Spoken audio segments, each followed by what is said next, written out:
The rifle was already level when Eli Mercer lifted the dipper out of the trough, and he filled it anyway, and he handed it to the Apache woman standing at his fence with a child on her hip.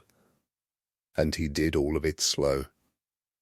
The way a man moves around spooked cattle, so that nobody watching could say afterward that he had done anything sudden. Judd Calloway sat his horse in the lane with the stock of that rifle against his shoulder and his finger inside the guard, and behind him sat 4 more men from town, and not one of them said a word while the woman drank, and then held the dipper to the child's mouth and tipped it careful so none would spill. It was the 3rd summer of the drought, and the sound of water being swallowed carried a long way in that kind of quiet. There were maybe 20 of them at the trough that morning, women mostly and old men, and children with their ribs showing through their shirts, and they had walked 11 miles from the agency land in the dark to be there when the sun came up. Because walking in the dark cost less water than walking in the day. Calloway's horse shifted and blew, and Calloway said, loud enough for all of it to be heard, that a man who watered the enemy out of his own well was worse than the enemy, and Eli Mercer looked at him a moment and said, "Didn't seem right to let folks go dry and watch it from my porch." And that was all he said, because that was all he ever said about it. That summer, or any summer after. He was 41 years old, and he had buried a wife on that place, and he had long since lost the habit of explaining himself to men on horses. At the far end of the fence line, apart from the others the way a boulder sits apart from gravel, an old man sat a spotted pony and watched. He wore no paint and carried no weapon anybody could see, and his hair was iron grey and tied back, and he did not drink, though he had walked and ridden the same 11 miles as the rest.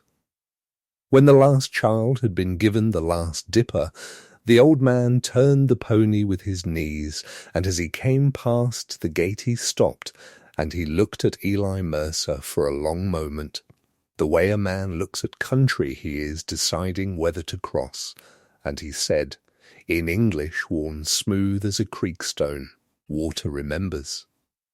Then he rode north, and the people at the trough gathered themselves and followed him, and Calloway and his 4 men sat in the lane a while longer to make sure everyone had seen them sitting there, and then they rode back toward town, and Eli hung the dipper on its nail and went on with his morning, because the morning did not care what had happened in it, and there was stock to feed. His daughter Rose had watched the whole of it from the kitchen window, 9 years old, standing on the stool she was supposed to use for reaching the flour, and when he came in she asked him what the old man had said, and Eli told her, and she asked him what it meant, and he stood there with his hat still in his hand and admitted that he did not know. But every story has its beginning long before its opening scene, and this one begins with a girl named Ada Pruitt, who came out to Arizona Territory in the spring of 1874 with her father's freight outfit and stayed to marry a quiet man who had filed on a piece of ground everybody else had passed over. A long shelf of grass and rock under a ridge, with 1 cedar on it, 11 miles south of the agency line, and 9 miles north of a town called Cedar Wells that had been named by an optimist. Eli Mercer built the house himself board by board over 2 summers, and Ada chinked the walls behind him and planted a garden in soil she hauled in a barrow from the creek bottom, and between them they raised a barn and a daughter. In that order, and neither one of them was afraid of work, which was fortunate, because work was the one thing that ground never ran short of. The well was the 2nd summer.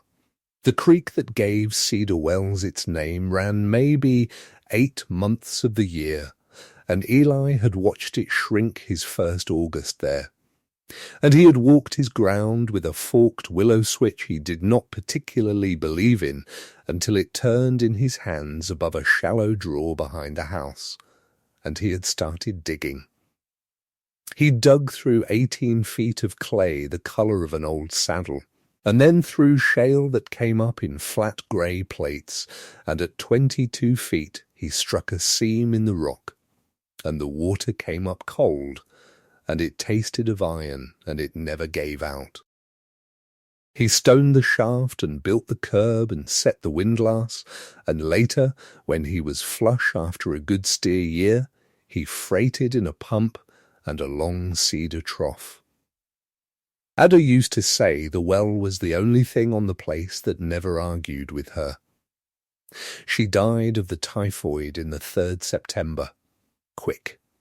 The way that fever took the strong ones, and Eli buried her under the lone cedar on the ridge because she had once said it was the only tree in the country that looked like it had made up its own mind to be there, and then he came down off the ridge with the shovel over his shoulder and a 3-year-old on his arm, and he went on.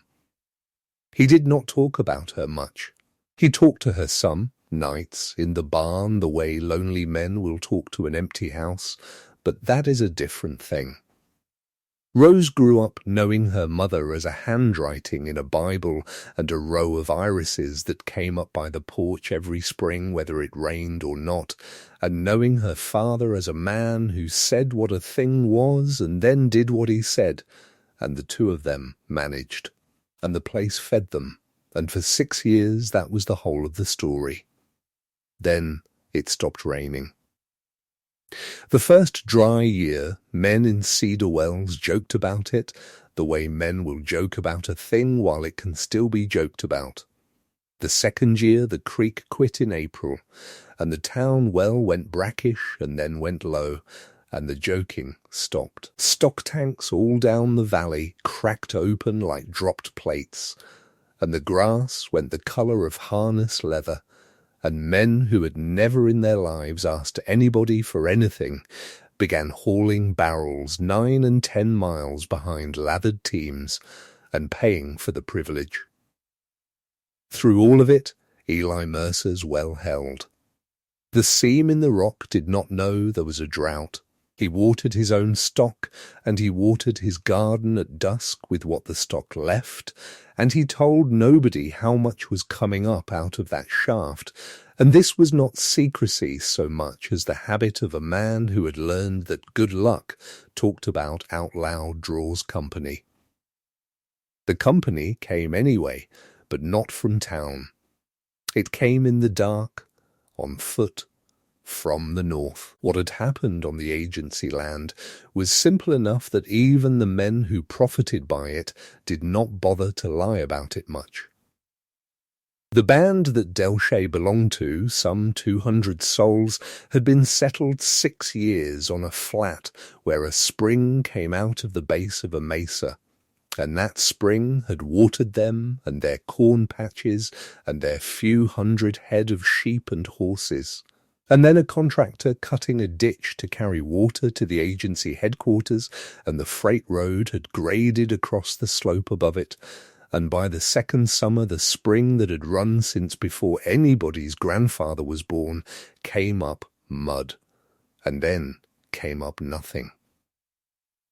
The agent wrote letters. The letters went where letters go.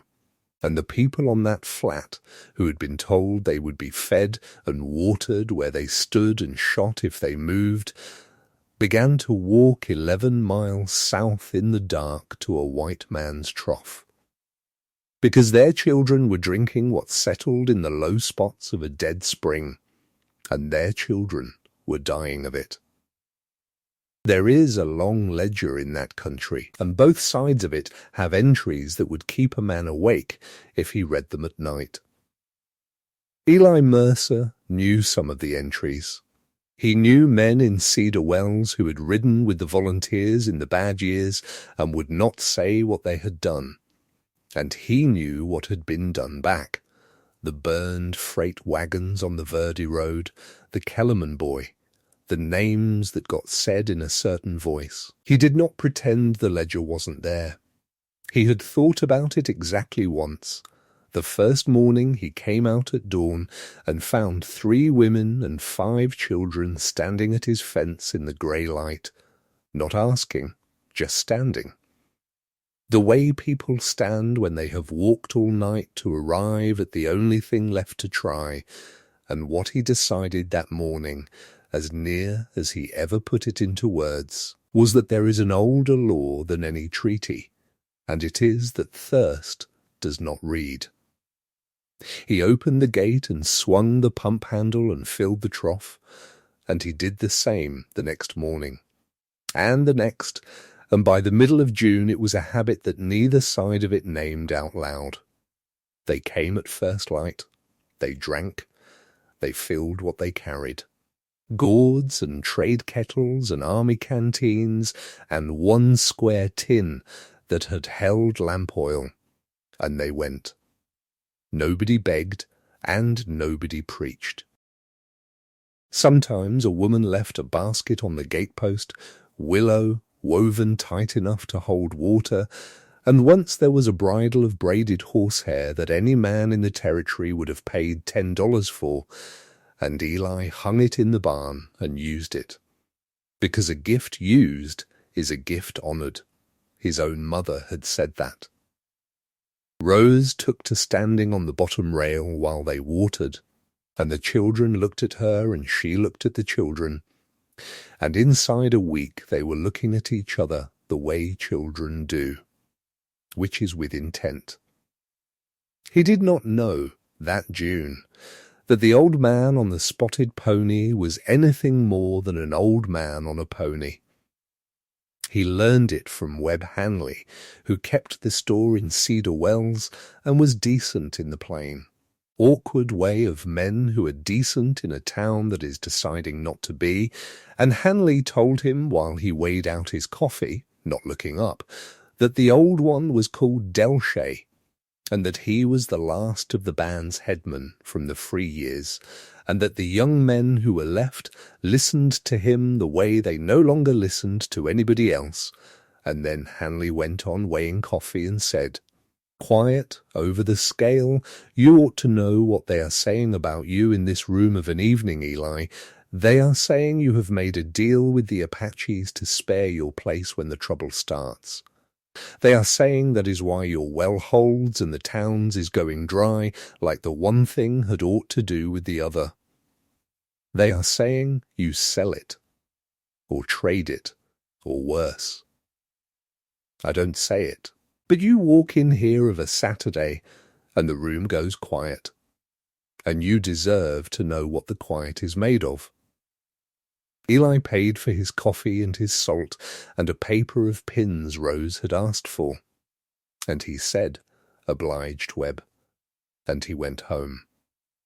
He did not defend himself, then or after. It was not in him, and anyway he had seen enough of the world to know that a man who argues with a rumour is a man watering a weed.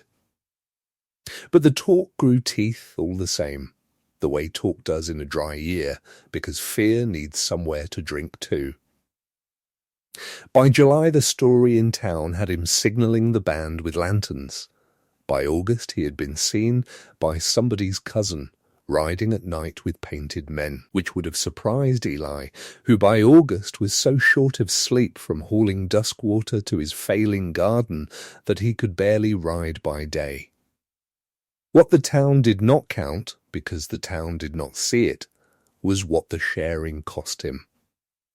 200 extra mouths, even mouths that came only at dawn and took only what they could carry, is a weight on one rock seam.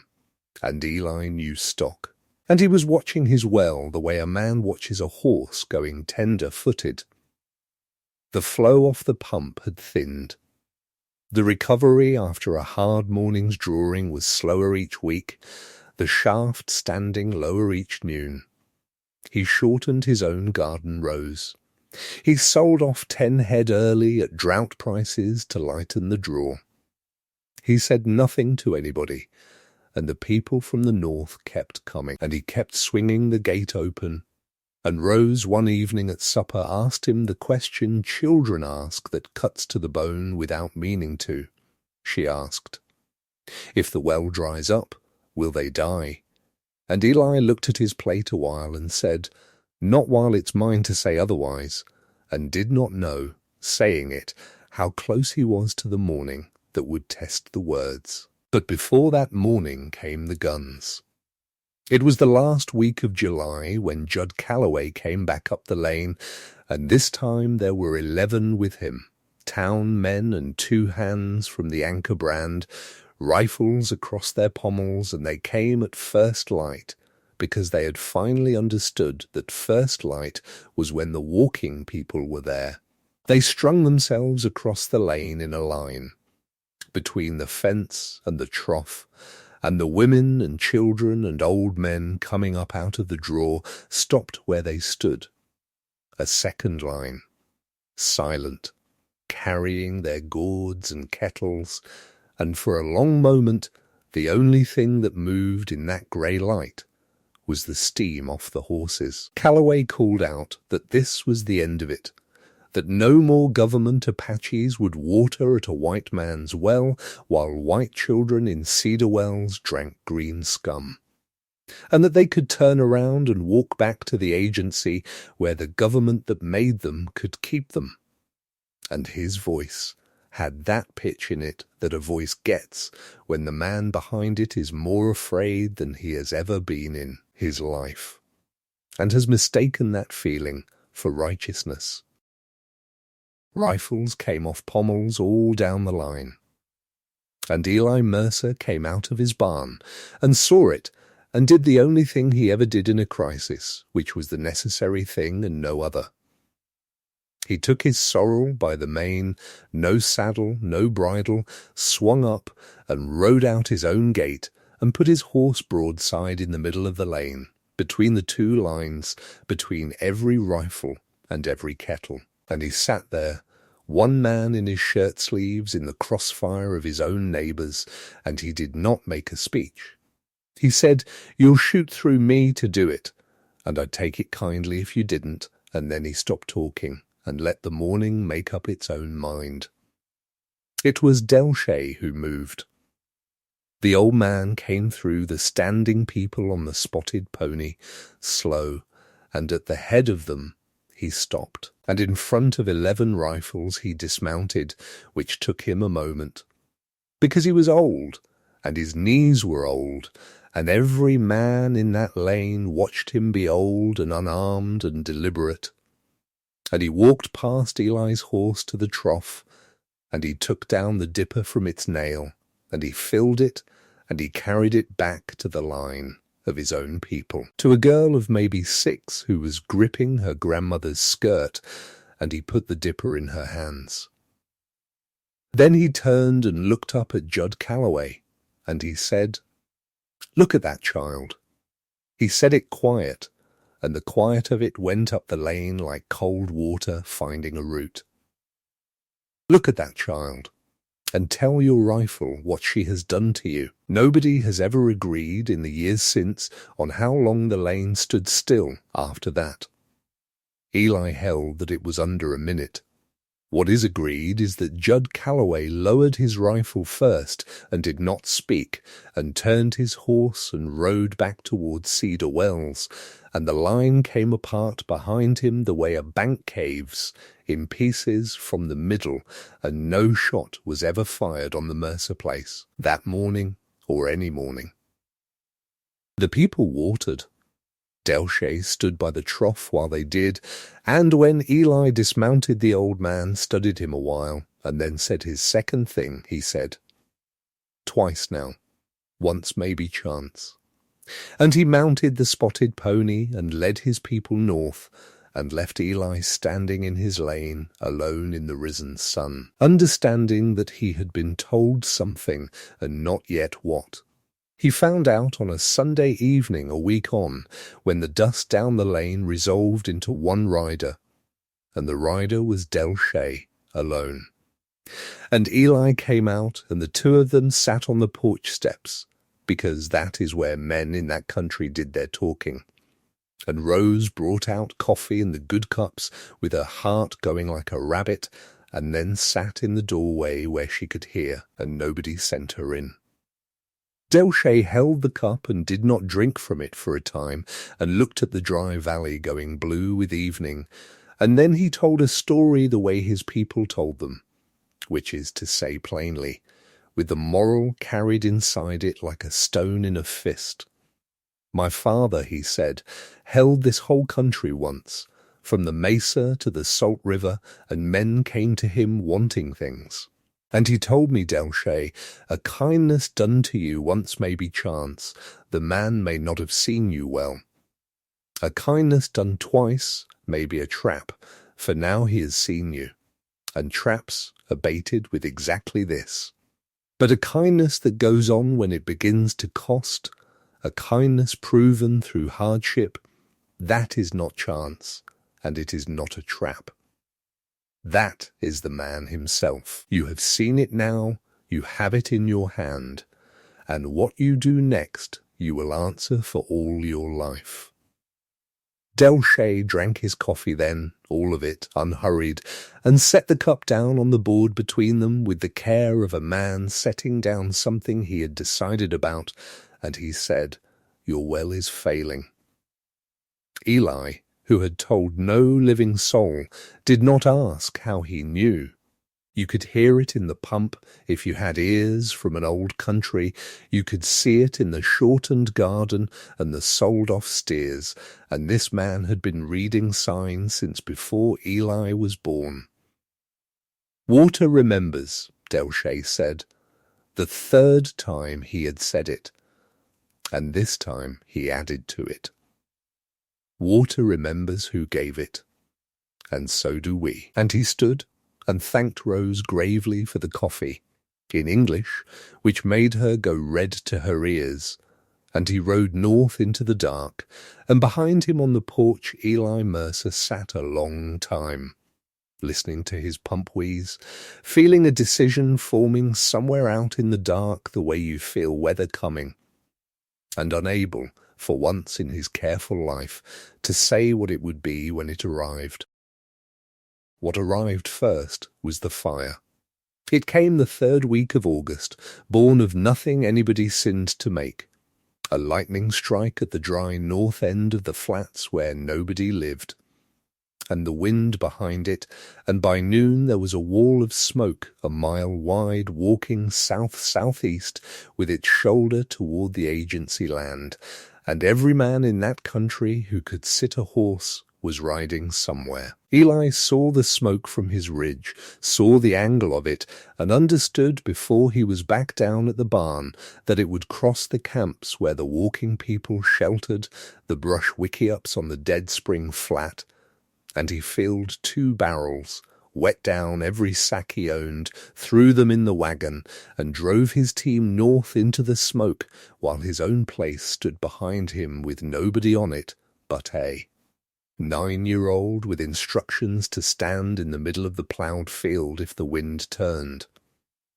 What he did in the smoke that afternoon was told afterward by others, because he never told it. The band had got itself out, mostly ahead of the flames, moving east along the mesa foot, but at the tail of the moving there was an old woman who could not run, and a boy who would not leave her. And the fire cut its own trail faster than a walking woman, and it was Eli Mercer who came through the burning grass with wet sacks over his team's heads and got them both into the wagon bed, the boy hauling, the old woman apologizing in Apache for her weight and her slowness, and the wagon came out of the smoke with its paint blistered and the team singed and everybody breathing. And men from the band took the lines from his hands, and a young man looked into the wagon bed, and then looked at Eli in a way Eli did not understand until 3 days later. Because 3 days later, when the fire had died against the Malpays, and the counting was done, and the ash had quit falling, Delchay rode down again, and this time he told him. "The woman you carried out," Delche said, "is Huera. She is my sister. The boy is her grandson, Sark, the last of that line." And Ely, who was mending the blistered wagon and did not stop mending it, said what was simply true. He said, "I didn't know that when I rode in." And Delche looked at him with something in his old face that was almost not quite a smile, and said, "That is why it changes everything." And 2 weeks after that, in the first days of September, on a still morning, Eli Mercer went out to swing his pump handle, and the pump brought up a gasp and a rattle and a cupful of rust-coloured silt, and he stood there while the sound a failing well makes, which is the sound of a great patience ending, went on and on under his feet. He drew the pump, rigged the windlass, and went down the shaft himself on the rope with a lantern, 22 feet. And at the bottom he crouched on stones he had laid with his own hands 11 years before, and held the light to the seam, and saw what the drought and the drawing had done. The seam had sunk and silted, and somewhere back in the rock it had shifted, the way rock will when the water that carried its weight goes out of it, and the flow that was left was a weep, a shine on stone, a spoonful a minute. A man knows, at a certain depth, in a certain lantern light, when a thing is finished. In Cedar Wells they called it judgment, and some of them called it that in print, for the Gazette ran a squib that fall about a certain rancher whose famous well had quit the same season he took to watering the government's Apaches, and the editor called that a text needing no sermon. Eli hauled barrels from town like everybody else, at $1 a barrel and 9 miles a load, and sold off half his remaining stock into the worst market in 10 years, and quit answering questions about it at the store, and one grey evening he took paper and pencil and sat down and began to figure what the place might fetch from the bank, and it was Rose, reading over his shoulder, who put her finger flat in the middle of the figures and said, "Mama's not moving." And he set the pencil down and did not pick it up again.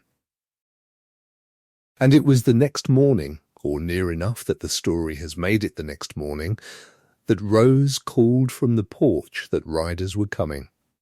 And Eli stepped out, and there were 9 of them coming up the lane, with the sun behind them, and the town, had it seen, would have run for its rifles. But Eli stood on his steps and watched them come, because he could see what they carried, and what they carried was shovels. Delche rode ahead on a mule, and behind him came his sister's people and 3 of his son's sons, with picks and crowbars and a coil of rope, and at the very back, on a lead line, unridden, came the spotted pony, and the old man drew rein at the gate that had been opened for his people all summer, and said, "We have come to return the water." He did not explain. He nodded to the boy leading the pony, and the boy slipped the line, and the spotted mare stood a moment in the open gate, and then she went across the yard and through the horse pasture gap at a trot, nose down again, like a hound owning a scent, all the way out to the low ground under the ridge where a cedar had fallen and gone silver years back. And there she stopped, and she smelled the ground a long while, and then she began to dig.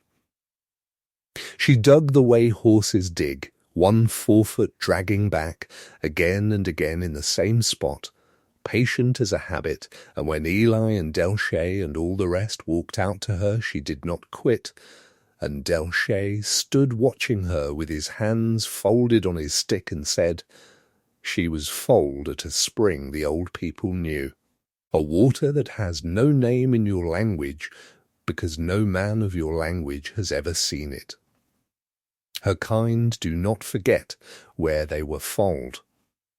The water under your ground and the water under that messer are one water, My father knew the strings of it the way you know your fences. She has been smelling it since the gate.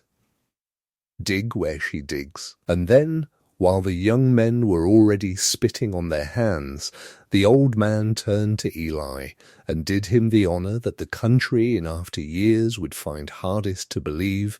He made his offer in full, out loud, in front of witnesses on both sides, item by item. The way a headman speaks when he means a thing to outlive him. He said, "We give you the water and the digging of it.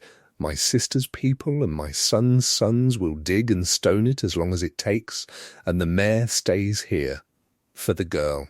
So your water will never again depend on one seam in one rock. And I ask in return that when the dry years come, my people water here as they have watered this summer, without asking, and that the east flat by the draw be theirs to camp when they pass. And I tell you plainly what it costs us both. You will be the man who let Apaches onto his ground with the whole country watching. And I will be the man who gave our oldest secret into a white man's hand. And neither of us will ever fully belong to our own people again. And both of us are old enough to know it, and I ask it anyway." And Eli Mercer stood in his dead pasture beside a digging pony and looked down the years at the trough and the dipper and the standing off of rifles and the woman in the smoke, all the way down to the morning 3 summers gone when thirst had first stood at his fence and not begged, and he put out his hand, and the sentence he said became, "In time." The one thing every version of this story keeps. "Suits me," he said. "My well never once asked who was thirsty. I don't aim to start asking for it now." They struck damp at 4 feet that first afternoon in ground that had not seen rain since May.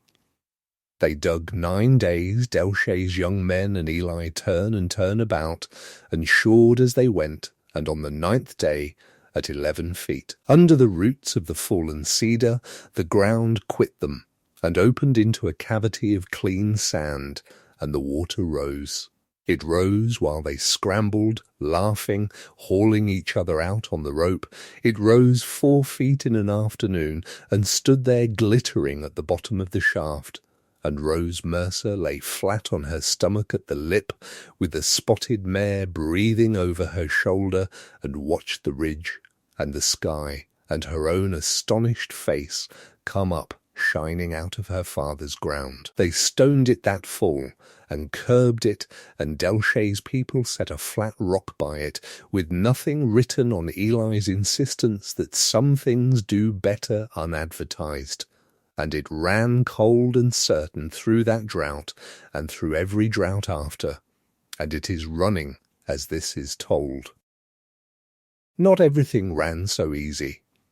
Some in Cedar Wells never came around, and there were seasons of small meanness, wire cut on the far range, his name left off the pool roundup 2 years going, a certain pew that emptied when the Mercers filled it, and Eli bore it the way he bore weather. The band camped the east flat each fall, and each fall the town predicted horrors, and each spring it had to make do with the fact that nothing had happened except trade, horses doctored, a lost child of the Hanleys tracked and carried home before her mother was done being frightened. Judd Calloway was a full year in coming. He came the September after with 2 sacks of feed across his saddle. He claimed somebody had overordered, and stood in the yard not able to say the thing he had come to say, and Eli did not make him say it, just took the sacks and asked him would he stay to supper, and Calloway stayed, and ate at a table with Rose chattering, and said almost nothing.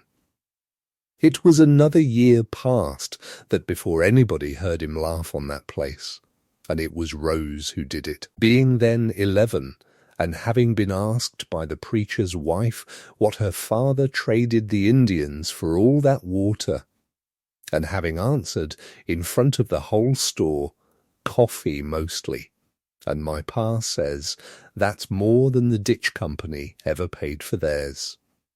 And Judd Calloway, who was at the counter, put his head back and laughed until he had to take his hat off. And men who heard it said it was like hearing a stuck gate come open. Eli Mercer lived 31 years more. He saw the railroad come and the drought break and come again, saw Rose married under the cedar on the ridge to a man that Suck stood beside as witness, saw grandchildren of both houses ride the spotted mares last fall double along the fence line where rifles had once been levelled, and outlived Delshay by a decade, and once a year until his own last autumn he rode north to a mesa he never named and came back with nothing anybody could see. He told the story rarely, and never once to the kind of listener who wanted it to be a tale about taming savages, and when a young newspaperman asked him at the end for the lesson of it, he said only that he had dug one well in his life and been given the other, and a man could read on that all winter. So if you ever find yourself standing at your own gate some dry morning, with the whole town watching from behind you and somebody else's thirsty child standing in front of you, and everything you have built cupped in your two hands, which will you do, hold it or pour it? Knowing now what Eli Mercer learned on that hard ground, that water remembers who gave it, and so, always, longer than rock and deeper than drought, do people. If this story moved you, take a second to like this video and subscribe for more true-hearted tales of the Old West, and tell us in the comments, would you have opened that gate? We read every one. And until next time, keep your fences mended and your dipper where a stranger can reach it.